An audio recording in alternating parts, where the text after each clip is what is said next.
러시아의 대문호인 톨스토이는 노년이 되어 양심의 괴로움을 받는 일 없이 한적한 농전에서 살려는 생각으로 한 명의 의사와 딸들을 데리고 미명의 집을 몰래 떠납니다. 그러나 여행 도중 폐렴에 걸려 하는 수 없이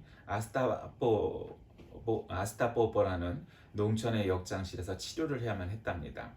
그러나 병은 계속해서 악화되어 급기야는 집을 떠난 지 10일째 되는 날 세상을 떠나고 말았습니다. 그런데 그의 임종 무렵에 그 곁에서 딸들이 슬피 울어대자 그는 딸들을 향해 말합니다.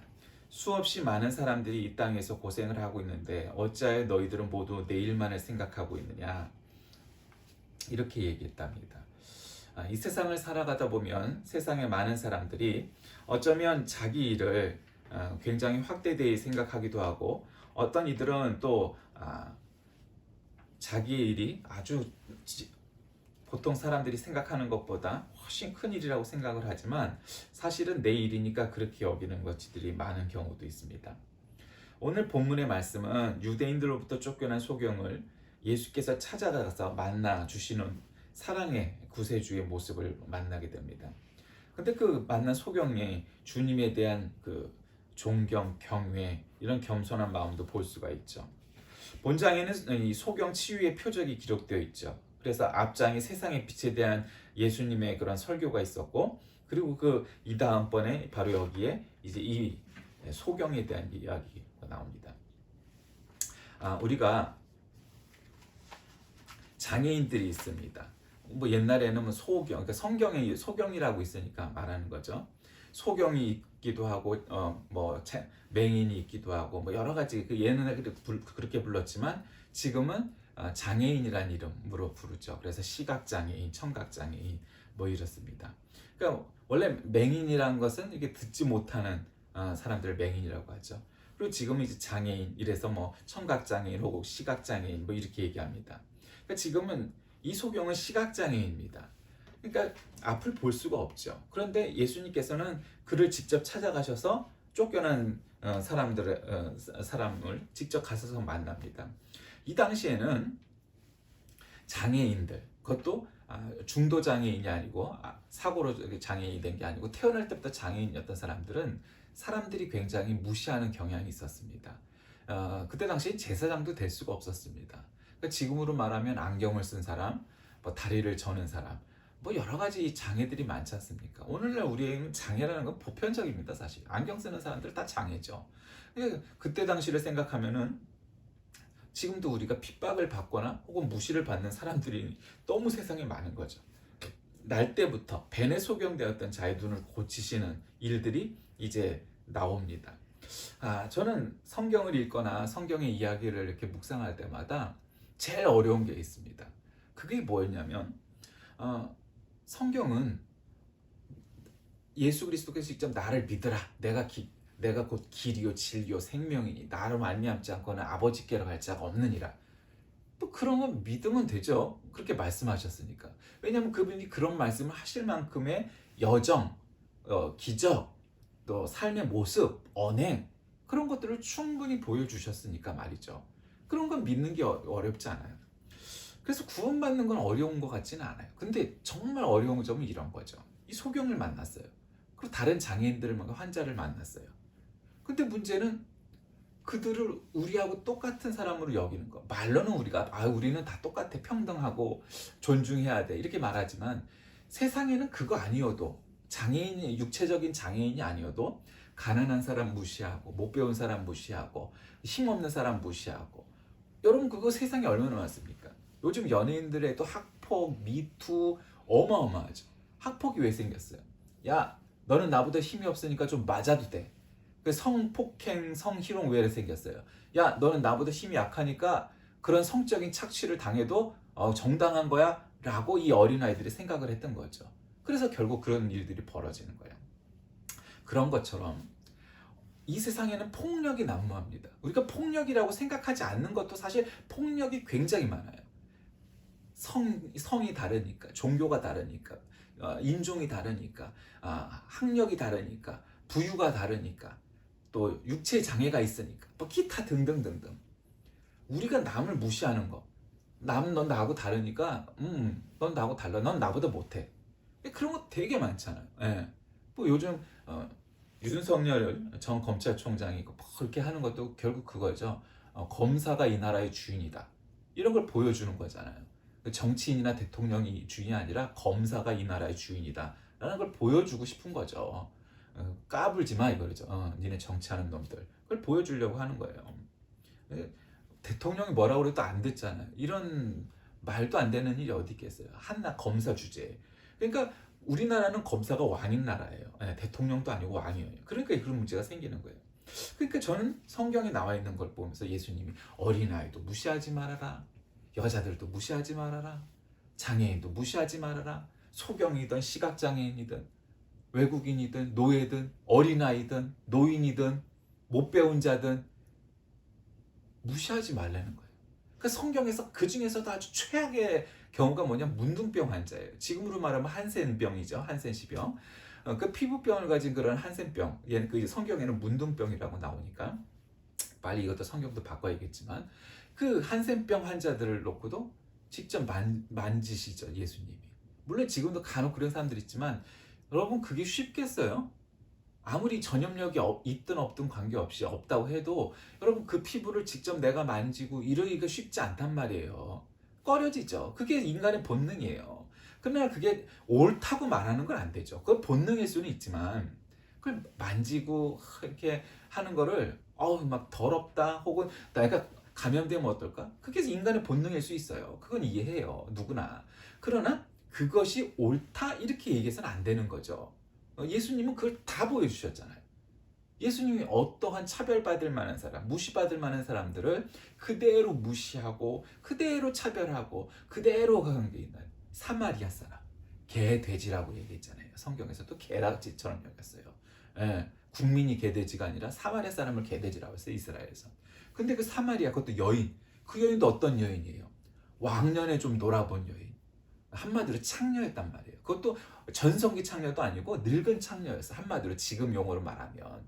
그래갖고 남들의 눈을 펴서 창피하니까 정오쯤 됐을 때 물을 길러 나왔던 여인이 사마리아 수가성 여인이었잖아요.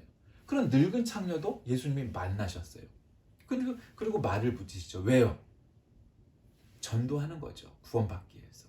근데 이 여인이 그 자신의 일생의 삶은 대단히 참 파란만장 산전수전 공중전을 다 겪은 여인임에도 이 여인에게 한 가지 장점이 있었어요. 그건 모르냐면 여러 손님들의 말을 얼마나 많이 들었겠어요. 술 취해서 하는 놈, 잘난 놈, 못난 놈, 이 장사꾼의 말 여러 가지 말을 들으니까 이게 물미가 튀인 거예요. 지혜가 있었던 거예요. 꼴 같지 않은 놈이 시답지 않은 얘기하는 거는 그냥 무시해버리고 뭔가 귀한 말을 하고 지혜가 있는 말을 말하고 진리를 말하면 그걸 분별할 능력이 이 여인에게 있었던 거예요. 하도 저 높은 곳에서 저 낮은 곳까지 많은 사람들의 말을 일생 동안 듣다 보니까 그 물미가 트인 거야. 그 지혜가 있었던 거야. 그러니까 예수님을 만나서 예수님이 네가 내가 누군지를 알면은 여기에 물 길러 오지 않았을 텐데 뭔 소리야? 그러면 앞에 있는 이 사람이 수도꼭지란 얘기야? 우물이란 말이야? 이거는 진짜 물리적인 물이 아니라 영적인 물, 영적인 생수를 얘기하는 거구나 라는 걸 단박에 알았어요. 물론 이 여인이 배울 만큼 배웠을 수도 있겠지만 대체로 팔레스틴 지방에서 여인들은 공부를 많이 할 기회도 없었고 특별히 그런 일을 했던 사람은 배움이 길지 않았다고 당연히 추측할 수 있어요. 그럼에도 그것을 분별할 능력이 그 여인에게 있었죠. 그러니까 사마리아 여인, 그 여인에게도 전도를 하셨어요. 여러분 우리가 그럴 수 있을까요? 맹인이나 농인이나 어떤 장애, 어떤 종교, 어떤 인종, 어떤 무시받을 만한 사람, 그냥 세상의 밑바닥 하층민으로 살아가는 사람, 노숙자, 거지, 강도, 도둑, 심지어 살인자 이르기까지 우리가 그러기 쉽지 않다는 거죠. 저는 그런 게 너무 어렵고 힘들었어요. 아니 우리 복음주의자들 입장에선 되게 복음주의자들이 그렇잖아요. 가난한 사람들도 좀 무시하고 그래요. 이걸 거짓말을 하면 안 돼요. 복음주의자들은 막 다 옳거나 이렇게 표현들 하지만 실제로 그렇지 않아요. 그거는 이론상의 문제고 실제 우리 모습을 보세요. 보수적인, 우리 교단은 보수적인 교단이잖아요.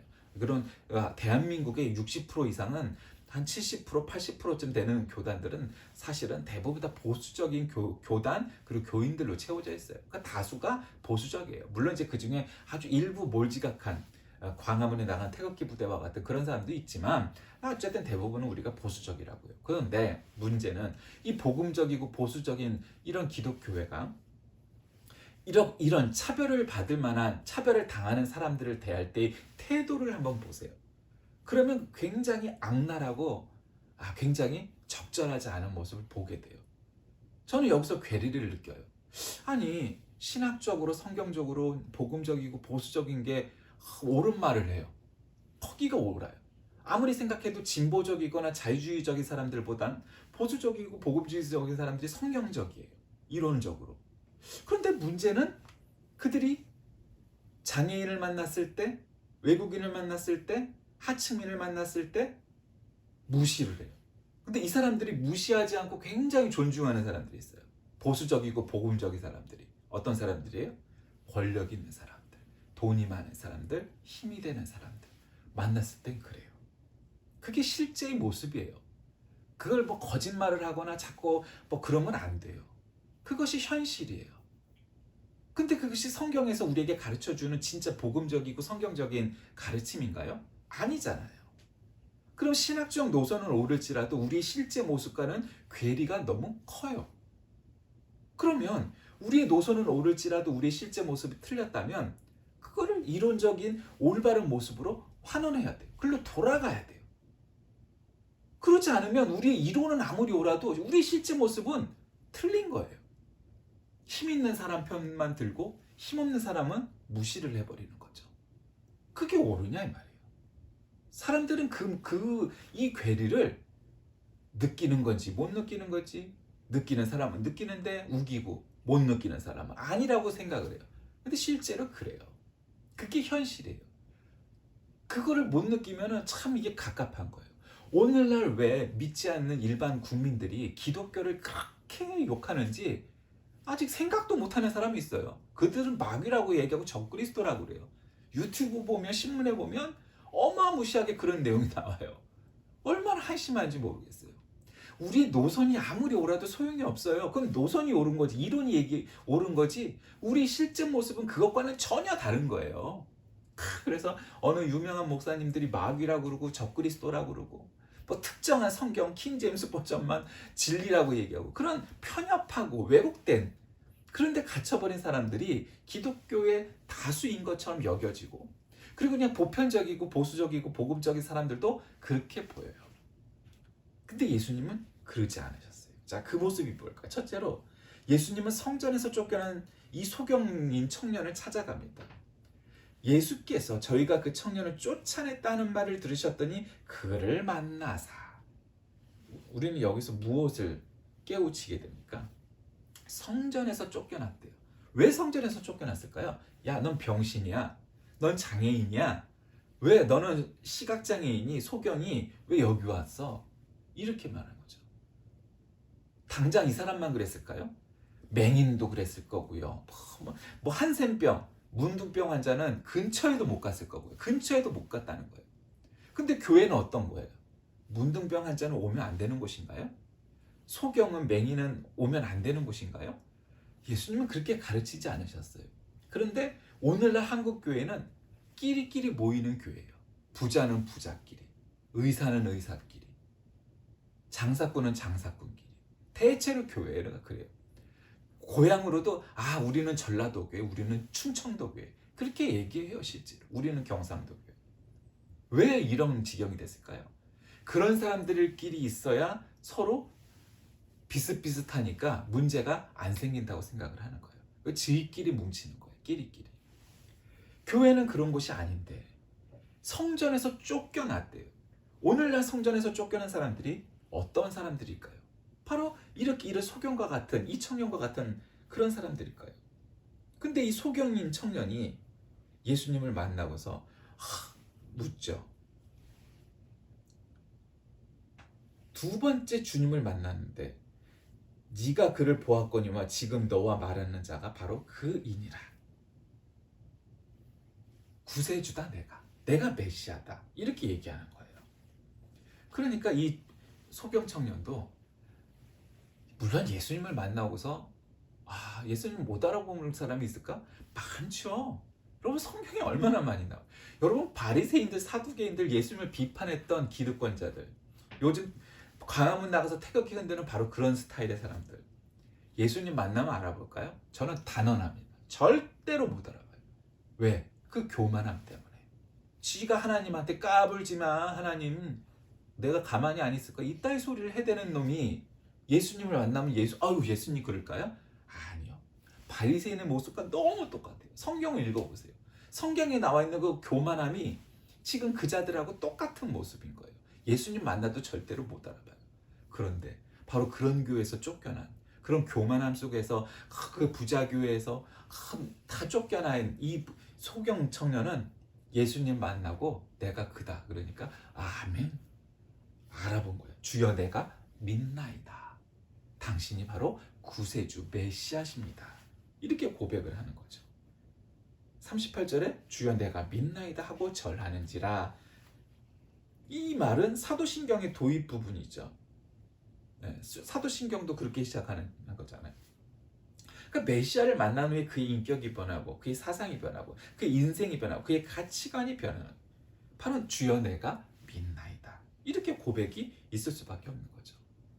그러니까 성전에서는 나를 쫓아냈는데 교회에서는 나를 몰아냈는데 너 같은 놈은 여기 들어오지도 마 더러운 놈아. 너같이 못난 놈은 이 성전에 발붙이지 마. 성전은 거룩한 곳이야. 교회가 성전인가요? 그런 면도 있죠. 그러나 교회는 성전이 아니에요. 교회는 누구나 다 오는 거예요. 부자나 빈자나 학자나 무식자나 권력자나 그렇지 않은 자나 누구라도 다 오는 거예요. 다 와야만 해요. 그게 건강한 교회예요. 저는 제가 존경하는 몇몇 목사님 중에 옥하는 목사님 존경해요. 그분은 비록 이건 비록이에요. 그분 표현도 그렇고 제가 생각해도 부자 동네에서 개척했어요. 그러니까 사랑의 교회가 부흥도 했지만 올바른 모습으로 근데 부자들이 많아요. 근데 나중에 후회하는 그런 부절들이 몇몇 군데서 그분의 설교나 언행 속에서 나타나요. 그 부자들만 온다 이거예요. 강남 부자들이죠. 근데 이 강남 부자들의 특징이 있잖아요. 그 뭐 강남이어서가 아니라 그 부자들의 특징이 있단 말이에요. 그러니까 좀 굳은 일은 안 하죠. 폼나는 일만 하고 싶어 하는 거죠. 그러니까 교회가 건강하지 않다는 거예요. 그래서 그런 모습을 고백을 하는 모습을 제가 읽었어요. 그러니까 참 그분이 아쉬움이 있구나. 어떤 사람은 그렇게 생각할 거 아니에요. 아니 옥하는 목사님 정도 돼서 왜 후회를 하고 반성을 하지? 누구나 다 그렇게 되고 싶어 하는데 그런데 그 뒤안길에는 반성을 하더라고요. 저는 그게 좋았어요. 총회장하고 뭐하고 이런 짓도 안 하고 그것도 좋았고요. 그래서 그분이 어쨌든 뭐 비판할 소지가 전혀 없다 이렇게 말할 수는 없지만 참 존경할 만한 목회자다라는 것을 그분의 그 언행 속에서 느껴요. 사랑의 교회의 한계점을 아는 거죠. 깨달은 거죠.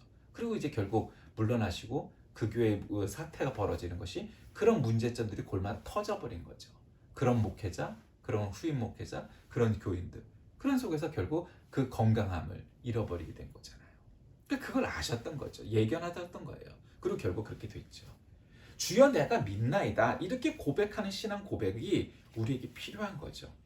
그래서 결국 이 말씀의 교훈은 뭐예요?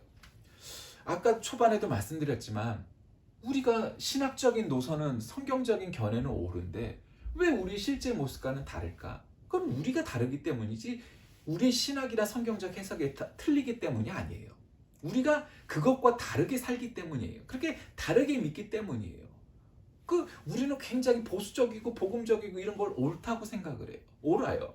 근데 문제는 그 속에는 오늘 이 예수님의 모습처럼 성전에서 쫓겨난 소경 청년을 찾아가는 맹인도 뭐 어떤 농인도 다 어느 환자, 어느 장애인, 어느 인종, 어느 종교, 어느 계급 그런 거 다 무시하고 어떤 사람이든 모든 사람을 동일하게 여기고 동등하게 여기고 인격적으로 대우하시는 예수님을 만나게 되잖아요. 우리는 정말 그러나요? 우리는 좀 신자가 힘이 있고 부자면은 부드럽게 잘 친절하게 대하고 가난하고 무식하고 힘없는 사람이면 무시하고 혹 그러진 않았나요? 세상을 향해서도요? 정말 우리가 세상의 가난한 자들의 편에 섰었나요? 아니요. 그렇지 않아요. 부자의 편에 서고 힘 있는 자의 편에 섰던 것이 더 많아요. 우리 보수 기독교회가. 그래서 지금 이 난리를 겪고 있는 거예요. 그리고 이것이 정상적인 거라고 자꾸 여기는 거예요. 그런데 예수님은 그러지 않으셨어요.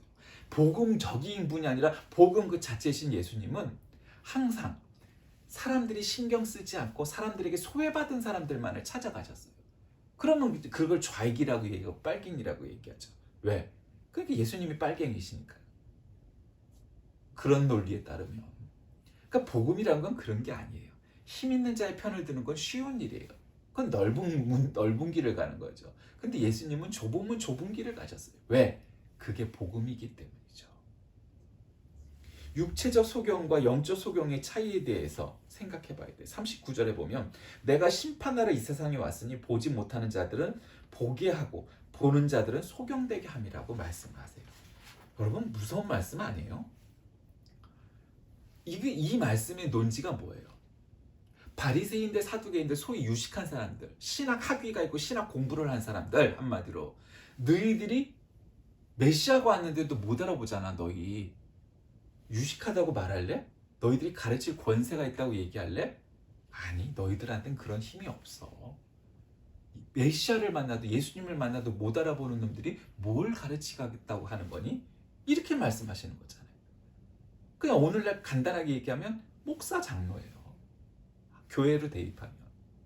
왜 목사 장로가 이 당시에 예수님을 만나도 못 알아봤고 못 알아보면도 문제인데 거기에다 해서 예수님을 핍박하는데 앞장섰던 게 바리새인 사두개인들이었다고요. 힘 있는 자들 교회에. 왜? 자기들의 권위가 자기들의 기득권이 무너지니까. 그러니까 결국 그 권위, 그 기득권이라는 건 예수님과 관계가 없는, 하나님과 관계가 없는 자신만의 이런 기득권이었던 거예요. 힘이었던 거예요. 아무짝에 쓸모없는 거였던 거죠. 사상 누각이었던 거예요. 그러니까 이 소경 청년은 육체적으로는 소경 시각장애인이었어요. 또 맹인 또 뭐 많이 있었겠죠. 그것이 중요한 게 아니라 오늘날 우리가 육체적인 시각장애, 소경이 문제가 아니라 영적인 이 소경이 누구냐 하는 거죠. 나는 보수적이고 복음적인데, 나는 목사와 장로인데, 우리는 아주 보수 개혁주의에 서 있는데, 이 따위의 말들은 아무 중요한 게 아니라는 거죠. 예수님은 성전에서 쫓겨난 이 소경 청년을 향해 찾아가셨어요. 그리고 그분을 전도하셨어요. 그것이 예수님의 모습인 거예요. 오늘날 우리 한국 교회가 그렇게 소외된 자들을 찾아가 복음을 전하는 데 앞장서는 건지, 아니면 기다리면서 오는 부자들, 힘 있는 자들을 반가에 맞이하고 있는지 생각해 봐야 합니다. 소경을 고치신 예수님의 표적은 표면적으로 상당히 경이로움입니다. 빛과 어둠을 극명하게 갈라놓는 거죠. 이 전장에서 빛에 대해서 말씀하셨다고 했잖아요. 그러니까 빛이 와도 빛을 보지 못하는 영적인 소경이 바로 바리새인 사두개인들, 그 권위에 찬 자들이었다는 거예요. 오늘날 한국교회가 가진 문제도 이 바리새인 사두개인들과 똑같은 거예요. 예수님이 오셔도 못 알아볼 그런 상태에 놓여져 있는 거예요. 예수님의 모습을 보세요. 한국교회가 오늘날 성전에서 쫓겨난 소경을 향해 찾아가는 교회입니까?